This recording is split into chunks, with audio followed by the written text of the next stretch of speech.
पहला दिन ली एक स्टोर से कुछ संतरे और पानी लेता है। ये वही स्टोर है जहाँ से ब्लू ने फर्स्ट पार्ट में रॉकेट लिया था। ली वहाँ से सीधा अपनी फैमिली के पास आता है। वो सब वहाँ मार्कस का बेसबॉल मैच देखने आए थे। ली जैसे ही संतरे को काटता है तो रेगन इशारों में उससे कहती है कि आपके हाथ गंदे हैं, इसको मैं काट देती हूँ। अब मार्कस की बैटिंग की बारी आ जाती है तो वो घबराता हुआ बैटिंग करता है पर 2 स्ट्राइक्स दे देता है। तभी वहाँ अचानक कुत्ते आसमान की तरफ देखकर भौंकने लगते हैं तो वहाँ मौजूद सभी लोग ऊपर की तरफ देखते हैं। उनको आसमान में एक मीटरॉइड उल्का पिंड जैसा कुछ दिखाई देता है। असल में वो एक एलियन शिप था जो किसी कारण से क्रैश हो गया था। लोग कुछ समझ ही नहीं पाते और अपने घरों की तरफ भागने लगते हैं। इसलिए ली भी रेगन के साथ गाड़ी में बैठकर वहाँ से निकलने ही वाला होता है। तभी पुलिस की गाड़ी सायरन बजाती हुई वहाँ आ जाती है। ली गाड़ी से उतरकर पुलिस वाले की तरफ जाता है और उससे पूछता है कि ये सब क्या हो रहा है। इससे पहले कि पुलिस वाला ली को कुछ बता पाता, एलियन पुलिस वाले की गाड़ी पर हमला कर देता है जिससे गाड़ी का सायरन बंद हो जाता है। उसको देखकर ली डर जाता है और वापस भागकर अपनी गाड़ी में आ जाता है। दूसरी तरफ एल्विन अपनी गाड़ी से ब्लू और मार्कस को लेकर घर जा रही होती है। उसके आगे वाली गाड़ी बार बार हॉर्न बजा रही होती है। तभी एलियन उस गाड़ी पर भी हमला कर देता है। एल्विन डर से अपनी गाड़ी वहाँ से निकाल कर भागती है लेकिन एक बस उनकी गाड़ी को टक्कर मारती हुई वहाँ से निकल जाती है। रेगन उनका एक्सीडेंट देख लेती है और फिर अपनी गाड़ी से उतरकर अपनी माँ की गाड़ी की तरफ भागती है लेकिन ली उसको बीच में ही पकड़ लेता है और वो कुछ लोगों के साथ एक शॉप में छुप जाता है। वो सभी बहुत डरे हुए होते हैं तो एक बूढ़ा व्यक्ति प्रेयर करने लगता है लेकिन ली उसके मुंह पर हाथ रखकर उसको चुप रहने का इशारा करता है। फिर शॉप के बाहर एक एलियन आ जाता है। सभी लोग उसको देख ही रहे होते हैं। तभी अचानक वहाँ किसी का मोबाइल बज उठता है। उसकी आवाज सुनकर एलियन अंदर आकर सबको मारने लगता है। तभी ली रेगन को लेकर भागता हुआ शॉप के पीछे वाले रास्ते से बाहर निकल आता है। एलियन भी उसके पैरों की आवाज सुनता हुआ बाहर निकल आता है। वो दोनों भागते हुए पुलिस वाले के पास आ जाते हैं। एलियन भी उनका पीछा करता हुआ वहाँ आ जाता है तो पुलिस वाला एलियन को रोकने के लिए उस पर गोलियां चलाता है पर एलियन पे गोलियों का कोई असर नहीं होता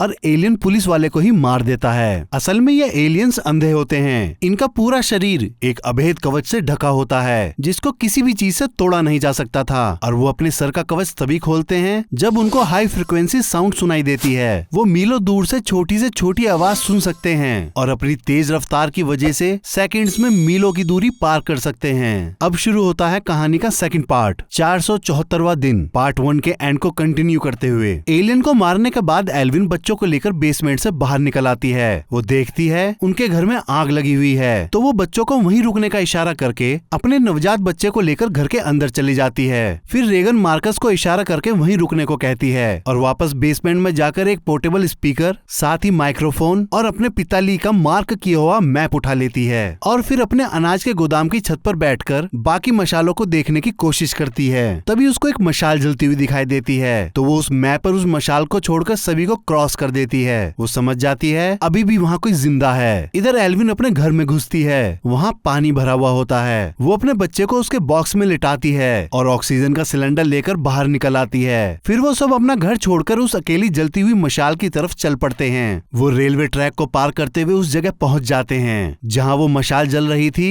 वो एक लोहा गलाने वाली फैक्ट्री होती है। अब एल्विन जैसे ही वहाँ की फेंस पार करके आगे बढ़ती है तो उसका पैर वहाँ बंधे तार से टकरा जाता है और उस तार से बंधे कांच की बोतलों का गुच्छा नीचे आकर आवाज कर देता है। उसको देखकर एल्विन डर जाती है क्योंकि वो जानती थी एलियन वो आवाज सुनकर पल भर में वहाँ आ जाएंगे। अब वो सब वहाँ से भागते हैं। भागते हुए मार्कस का पैर एक बियर ट्रैप में फंस जाता है। वो दर्द से तड़प उठता है। एल्विन जल्दी से उस बियर ट्रैप को खोलती है। अब मार्कस दर्द को बर्दाश्त नहीं कर पाता और बहुत जोर से चिल्लाता है। उसकी आवाज सुनकर एलियन तुरंत वहाँ जाता है तो रेगन जल्दी से स्पीकर को ऑन करके अपना हेयरिंग डिवाइस निकालकर माइक के आगे लगा देती है। उसकी आवाज सुनकर एलियन झटपटाने लगता है और अपने सर का कवच खोल देता है। एल्विन उसके सर में गोली मारकर उसे मार देती है। इन सब घटनाओं को होता हुआ कोई देख रहा था। वो सब छुपने के लिए फिर से भागते हैं। तभी अचानक एक नकाब पहने आदमी एल्विन को पकड़कर उसे चुप रहने का इशारा करता है। फिर एल्विन को उसके पीछे आए हुए एलियन को दिखाता है। वो मार्कस को अपने कंधे पर उठाकर भागता हुआ सबको लेकर एक टनल में कूद जाता है जिससे वो सीधा फैक्ट्री के बेसमेंट में आ जाते हैं और वो उन सबको लोहे गलाने वाले चैम्बर में ले जाता है और चैम्बर को बंद कर लेता है। ये एक साउंड प्रूफ चैम्बर होता है। फिर वो एल्विन से कहता है तुम लोगों को यहाँ नहीं आना चाहिए था। उसकी आवाज सुनकर एल्विन उसे पहचान जाती है कि वो उसके पति का दोस्त एमिट है। फिर वो एल्विन से कहता है कि मैं तुम्हारी मदद नहीं कर पाऊंगा तो एल्विन उसे अपना नवजात बच्चा दिखाती है जिसको देखकर एमिट फिलहाल उनसे कुछ नहीं कहता।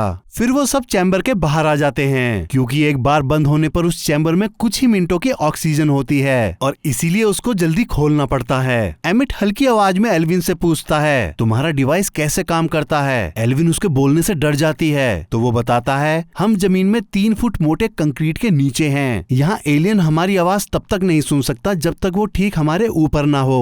तो एल्विन उसे बताती है, ये डिवाइस ली ने बनाया था, पर ये काम कैसे करता है ये नहीं पता।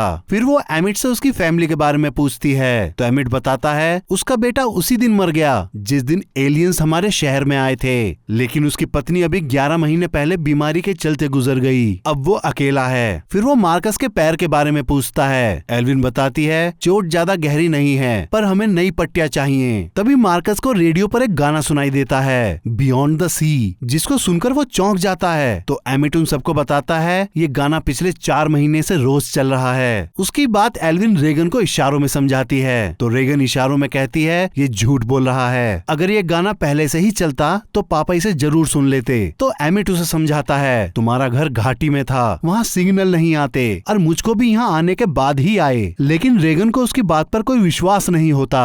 फिर रात को रेगन मार्कस को जगाकर चैम्बर में लेकर आती है। फिर वो उससे कहती है, असल में जो गाना हमने सुना वो सिर्फ एक गाना नहीं बल्कि एक सिग्नल है, और उसको पापा वाला नक्शा दिखाकर एक टापू दिखाती है और बताती है, ये वही टापू है जहाँ ये रेडियो स्टेशन है जहाँ से एक गाना चल रहा है और इस पर पापा ने पहले ही निशान लगाया हुआ था।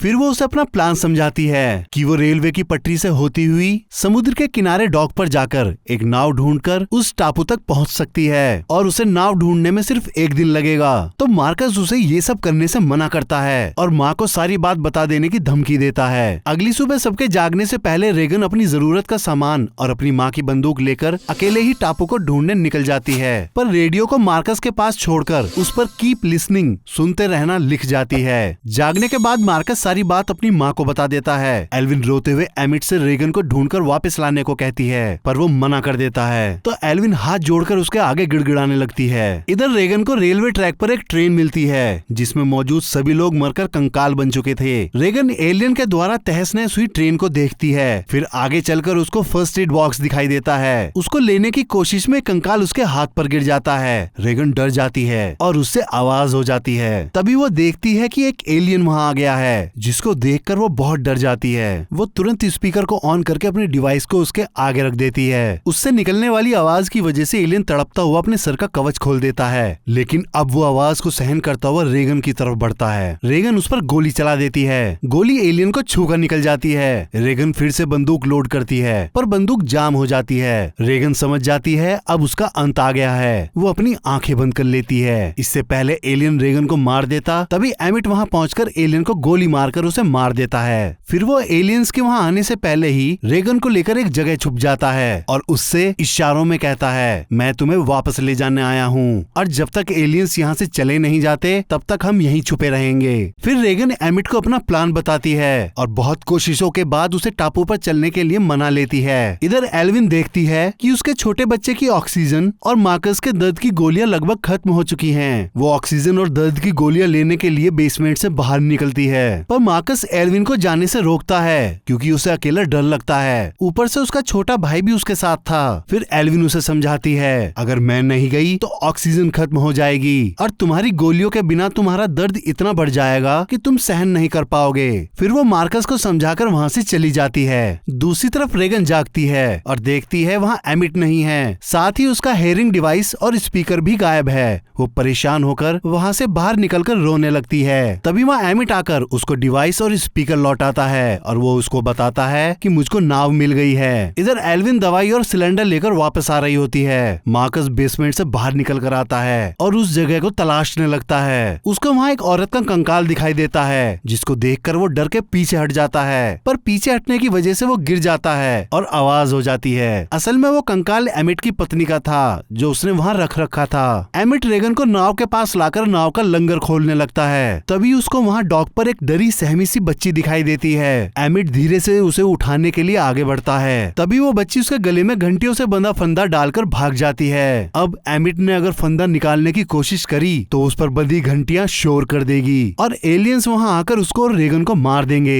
तभी वहाँ कुछ लोग आ जाते हैं, वो सभी लुटेरे होते हैं। दूसरी तरफ मार्कस का गिरने से जो आवाज हो गई थी, उसी कारण कारण एलियन वहां आ जाता है। मार्कस वापस बेसमेंट में आकर अपने छोटे भाई को उसके बॉक्स के साथ और ऑक्सीजन का सिलेंडर साथ में रेडियो लेकर लोहे के चैम्बर में चला जाता है और जैसे ही उसका गेट बंद करता है, गेट बाहर से अपने आप लॉक हो जाता है। अब चैम्बर में उसकी ऑक्सीजन कुछ ही मिनटों की बची थी और अब गेट अंदर से नहीं खोला जा सकता था। तभी एल्विन वहां पहुंच जाती है। उसको बहुत जोर से एक आवाज सुनाई देती है। वो टनल के टूटने की आवाज थी। वो भागकर अंदर जाती है और टनल को टूटा हुआ देख हवा में गोली चला देती है, जिसको सुनकर एलियन ऊपर आ जाता है। एल्विन एक सिलेंडर को वहीं रख देती है और जैसे ही वो एलियन सिलेंडर के पास पहुंचता है, एल्विन सिलेंडर पर गोली चला देती है, जिससे वहां धमाका होता है और आग लग जाती है। दूसरी तरफ लुटेरे रेगन का हेयरिंग डिवाइस उससे ले लेते हैं और रेगन को अपने साथ ले जाने लगते हैं। तभी एमिट रेगन को पानी में कूदने का इशारा करता है। वो तुरंत पानी में कूद जाती है। एमिट भागता हुआ अपना फंदा लुटेरों के सरदार के गले में फंसा देता है और घंटियों की आवाज सुनकर एलियन वहां आ जाते हैं और सबको मारने लगते हैं। एमिट सरदार को खंबे से बांधकर उसके पैर पर चाकू मार देता है। सरदार चिल्ला पड़ता है। उसकी आवाज सुनकर एलियन उसको मार देता है। एमिट उसी समय अपनी जान पानी में कूदकर बचा लेता है। इधर एल्विन देखती है कि एलियन धमाके और आग से बच गया है, लेकिन आग लगने की वजह से वहाँ फायर स्प्रिंकल्स ऑन हो जाते हैं और उससे पानी गिरने लगता है। पानी गिरने की वजह से एलियन बाकी आवाजों को सही से नहीं सुन पाता। एल्विन इस बात का फायदा उठाकर बेसमेंट में उतर आती है और एलियन के उस पर हमला करने से पहले चैम्बर खोलकर बच्चों के साथ बैठ जाती है। इधर एमिट जैसे ही पानी की सतह पर आता है तो उसके हिलने से पानी के छपकने की आवाज हो जाती है। उस आवाज को सुनकर एलियन एमिट के पीछे पानी में कूद पड़ता है। तभी एमिट देखता है एलियन पानी में तैर नहीं पा रहा और डूबकर मर जाता है। फिर रेगन एमिट को नाव पर खींच लेती है। नाव पर आकर एमिट अपना मुंह खोलकर रेगन को हेयरिंग डिवाइस देता है, जो उसने सरदार से उसको मारते समय ले ली थी। दोनों उस टापू पर पहुंचते हैं। दोनों उस जगह को देखकर हैरान हो जाते हैं। वहाँ लोगों ने सुंदर घर और उनमें बिजली और सभी लोग कैंप फायर लगाकर एक साथ खा पी रहे हैं और खुश हैं। अब दोनों लोगों के पास जाते हैं। वहाँ उन लोगों का लीडर एमिट से कहता है, तुमने गाना सुना और इशारा समझ गए। तो एमिट उसे बताता है वो गाना मैंने नहीं, उस लड़की ने सुना था। फिर वो लीडर एमिट को बताता है, जिस दिन अटैक हुआ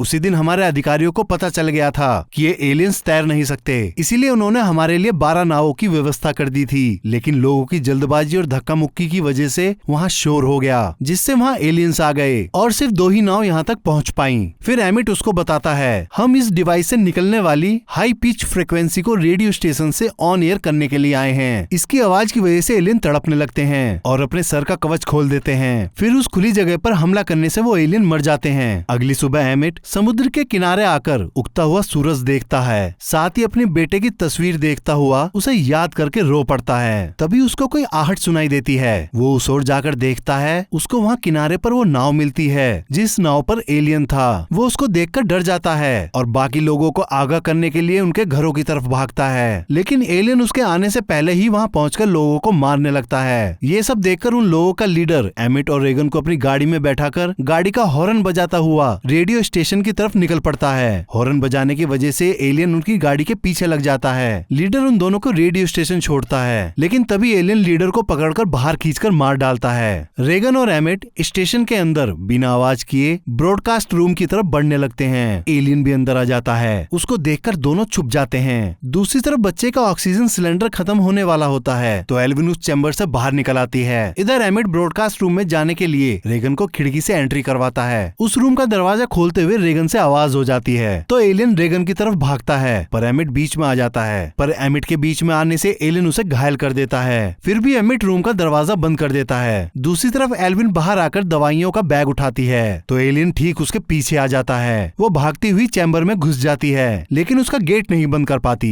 एलियन उस चैम्बर में हमला कर देता है, जिससे एल्विन का पैर घायल हो जाता है। इधर रेगन अपना हेयरिंग डिवाइस चालू करके ब्रॉडकास्ट सिस्टम को ऑन कर देती है। फिर वो डिवाइस माइक के सामने लगा देती है। डिवाइस की हाई पिच आवाज रेडियो पर लाइव हो जाती है। एलियन तड़प उठता है। लाइव होने की वजह से मार्कस को रेडियो पर वो आवाज सुनाई देती है। तभी वो अपने रेडियो से माइक निकाल देता है। अब उसमें से निकलने वाली आवाज से एलियन तड़पने लगता है। अब मार्कस हिम्मत करके रेडियो को एलियन के सामने कर देता है। एलियन दर्द से पीछे हटने लगता है। मार्कस चैम्बर से बाहर निकलकर अपनी माँ का रिवॉल्वर उठाता है और एलियन को गोली मार देता है। दूसरी तरफ रेगन एक लोहे की रॉड उठाकर अपने सामने खड़े एलियन के सिर पर दे मारती है। दोनों एलियन मर जाते हैं और ये कहानी यहीं खत्म हो जाती है। आशा करता हूँ कि आप सभी को ये एक्सप्लेनेशन पसंद आई होगी। और भी मूवी के एक्सप्लेनेशन सुनने के लिए आप हमारे इस चैनल को लाइक करें, सब्सक्राइब करें और साथ ही बेल आइकन दबाना ना भूलें।